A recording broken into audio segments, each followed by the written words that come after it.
मुख्यमंत्री योगी आदित्यनाथ ने मदन मोहन मालवीय प्रौद्योगिक विश्वविद्यालय में 91 करोड़ रुपए की 13 विकास परियोजनाओं का शिलान्यास एवं लोकार्पण किया। उन्होंने शिक्षकों को नियुक्ति पत्र भी वितरित किए। इन परियोजनाओं में 1397.25 लाख रुपए की लागत से निर्मित कार्यों का लोकार्पण और 7,765.67 लाख रुपए की लागत वाली परियोजनाओं का शिलान्यास किया। शासन द्वारा 4,797.98 लाख रुपए की लागत से 528 छात्रों की क्षमता वाले एसी हॉस्टल और 863.16 लाख रुपए की लागत से बनने वाले परीक्षा भवन का शिलान्यास किया गया और साथ ही मुख्यमंत्री ने 4 बसों को भी हरी झंडी दिखाकर रवाना किया। विश्वविद्यालय में हाल ही में 20 एसोसिएट प्रोफेसर और 56 असिस्टेंट प्रोफेसर की नियुक्ति हुई थी। इसके साथ ही मुख्यमंत्री ने 95 शिक्षक एवं छात्रों को रिसर्च अवार्ड दिए। अपने संबोधन में मुख्यमंत्री ने विश्वविद्यालय के छात्र छात्रों की कार्यशैली की सराहना करते हुए कहा कि वे प्रतिदिन नए आयाम स्थापित कर रहे हैं। उन्होंने नियुक्ति पत्र पाने वालों के उज्जवल भविष्य की कामना की। मुख्यमंत्री ने सिविल इंजीनियरिंग के छात्रों से सस्ते आवास बनाने की दिशा में काम करने का आह्वान किया और तकनीकी का उपयोग कर कम समय में पीएम आवास बनाने की बात कही और साथ ही देश में चल रहे सरकारी योजनाओं के बारे में बताया और कहा, इससे यह साबित होता है कि हमें और भी नए तकनीक को उपयोग में लाना होगा।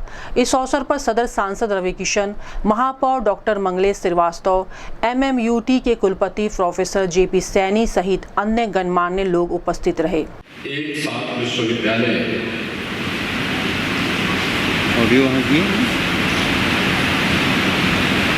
को यहाँ पर विकास कार्यों के लिए, नई फैकल्टी के लिए और अपनी विशिष्ट कार्यशैली के माध्यम से विश्वविद्यालय की रैंकिंग को बेहतर बनाने के लिए योगदान देने के लिए आयोजित आज के इस कार्यक्रम के अवसर पर मैं पूरे विश्वविद्यालय परिवार को हृदय से बधाई देते हुए आप सबके प्रति मैं अपनी शुभकामनाएं देता हूं।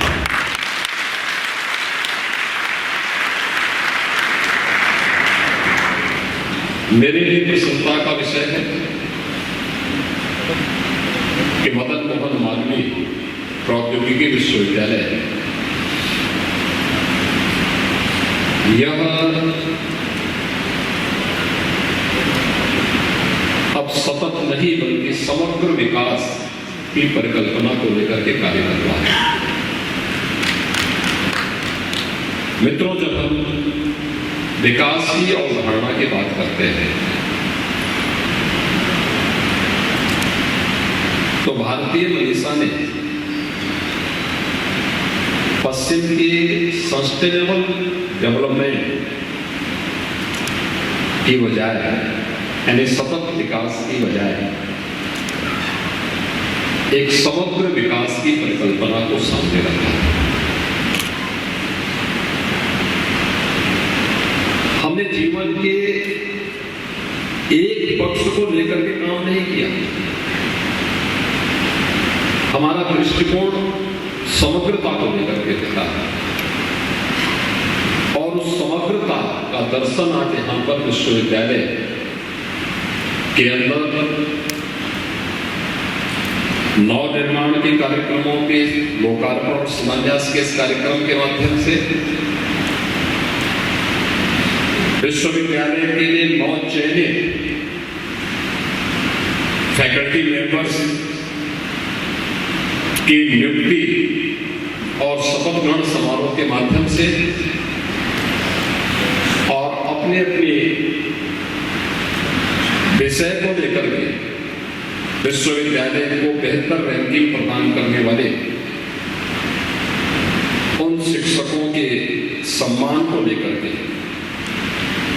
यह समग्र दृष्टि नहीं तो क्या है? अगर हमारा पक्ष सतत का होता सस्टेनेबल होता तो हम किसी एक पक्ष को लेकर के काम करते हैं। उसी पर फोकस करते हैं।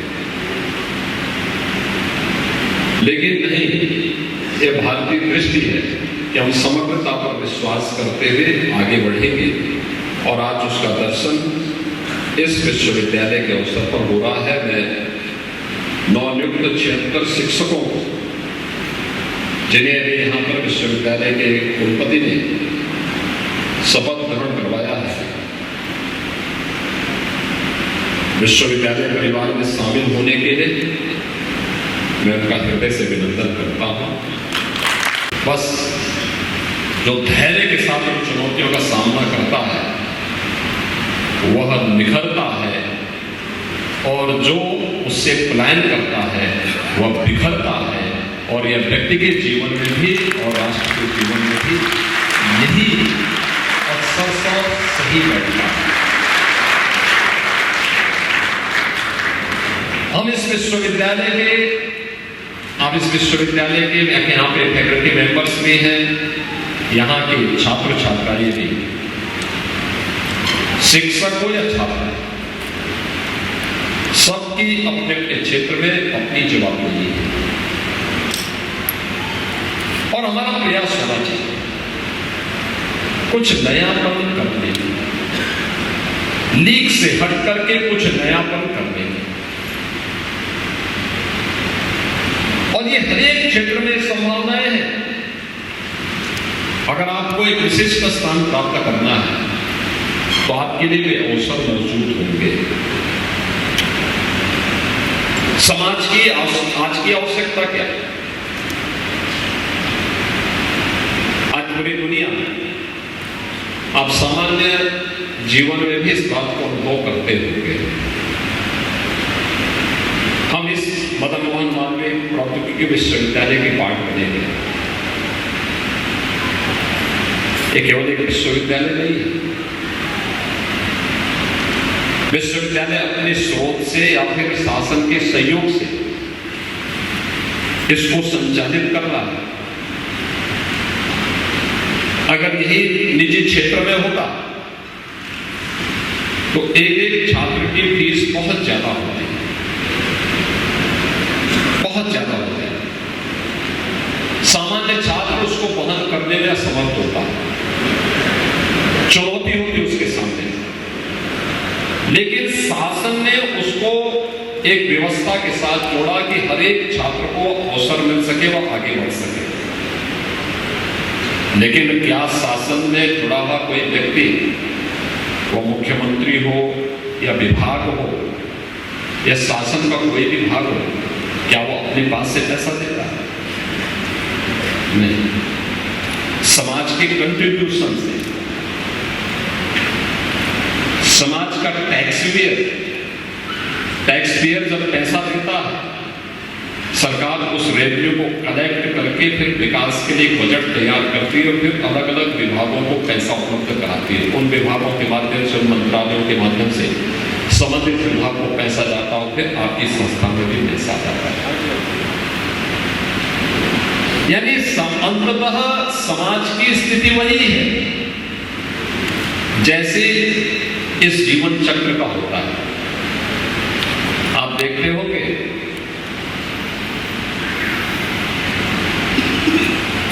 कि बरसात होती है, पानी बरसता है और पानी नदियों के माध्यम से फिर समुद्र में चला जाता है। समुद्र से वाष्प बन करके कब वो फिर बादल बना है किसी को दिखाई नहीं देता है, लेकिन फिर आवश्यकता के अनुरूप समान रूप से सभी जगह बारिश करते हुए फिर उस चक्र को चलाता रहता है। और उसी पर आधारित होती है शासन की व्यवस्था भी। टैक्सेशन सरकार का उसी पद्धति पर आधारित होता है। व्यक्ति से सीधे नहीं लिया जाता, कहीं जीएसटी के माध्यम से लेता है, कहीं पर वैट के माध्यम से सरकार लेती है, कहीं पर किसी अन्य उसके माध्यम से पैसा सरकार के पास आता है। यानी अगर आप कहें तो इस पूरा जीवन चक्र एक दूसरे के साथ समन्वय और एक दूसरे के साथ सहयोग पर आधारित होता है। तो हमारी भी तो कोई जिम्मेदारी बनती है उनके प्रति। आप अपने आप को केवल एक कैंपस तक सीमित कैसे कर सकते हैं? के प्रति भी तो हमारी कोई जिम्मेदारी होनी चाहिए और अपने देश के प्रति भी हमारी कोई जिम्मेदारी होनी चाहिए। एक टेक्निकल इंस्टीट्यूशन के नाते,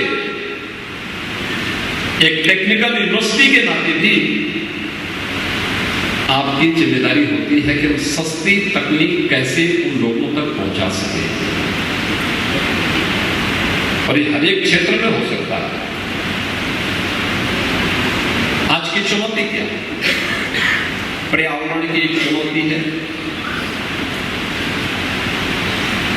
प्रत्येक व्यक्ति के पास उसका आवास बने, लेकिन आवास टिकाऊ तो हो, लेकिन सस्ता भी हो।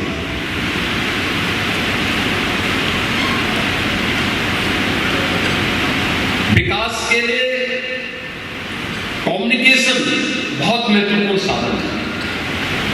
कैसे हम तकनीक ऐसा पैदा करें कि हर एक व्यक्ति को समाज के अंदर होने वाली प्रत्येक घटना की जानकारी समयबद्ध तरीके से, लेकिन सामान्य वे के साथ मिले, अतिरिक्त उसको ऊर्जा न लगानी पड़े, उसको वह उपलब्ध हो सके।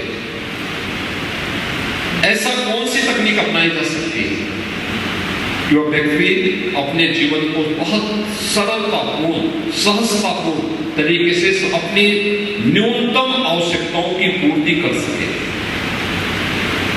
तकनीक इसमें बहुत बड़ी भूमिका का निर्वहन कर सकता है, बहुत बड़ी भूमिका का निर्वहन कर सकता है, लेकिन तकनीक इतनी महंगी न हो कि वो एक सामान्य नागरिक की पहुंच से दूर हो जाए। तकनीक से पिछले 10 वर्ष में देश के अंदर बहुत परिवर्तन हुए, लेकिन दैनिक जीवन की स्थिति, दैनिक जीवन में हम उसका उपयोग कैसे कर सकते हैं?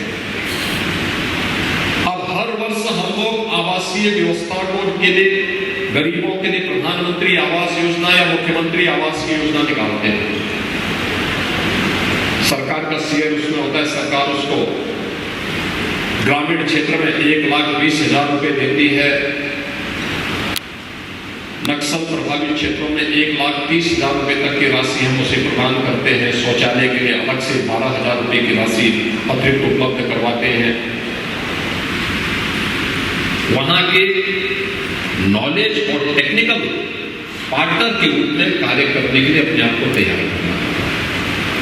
केंद्र हो या राज्य सरकार, अगर उसको तकनीकी सहयोग की आवश्यकता है तो टेक्निकल पार्टनर के रूप में मदन मोहन मालवीय टेक्निकल यूनिवर्सिटी को हमेशा अपने आप को आक्रामक तरीके से आगे आकर के उसके लिए तैयार करना होगा कि हाँ, हम करेंगे, हम इस दिशा में पूरा सहयोग करने को तैयार हैं।